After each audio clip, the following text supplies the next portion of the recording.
Ici, au Coq Festif, on joue sans préjugés entre sportifs amateurs, LGBT ou pas.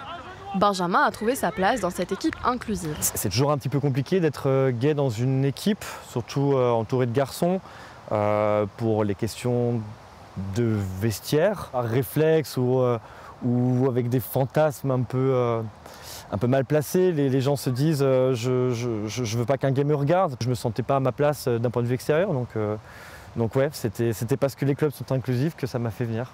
Pour ça que j'ai commencé tard aussi, je pense. Les Coqs Festifs ont rejoint il y a peu la Fédération française de rugby. Mais les instances nationales demandent systématiquement un justificatif d'identité, avec la mention de sexe pour les joueurs. Cela complique de fait l'intégration des personnes transgenres ou non-binaires. Elles se tournent alors vers des clubs non affiliés aux fédérations classiques. C'est le cas des Passoires Pailletés. Et on s'est rendu compte que dans l'équipe, on était une grosse majorité de personnes queer, dont certaines ont trouvé au foot un lieu pour s'outer.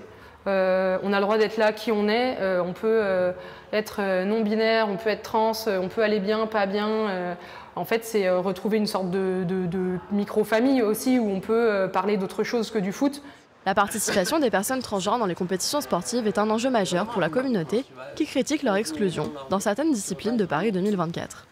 Alors, pour sensibiliser le grand public aux questions de LGBT-phobie, l'organisation des Jeux a mis en place la Maison des Fiertés, dont Louise est ambassadrice. Souvent on parle en fait de communauté LGBT, alors l'idée c'est pas, on n'est pas communautariste, on n'a pas envie de se retrouver qu'entre nous, c'est juste en fait d'avoir des espaces safe où on peut se sentir soi-même et on a la liberté d'être comme on a envie d'être. Et ça, au-delà du quotidien, même dans nos activités sportives.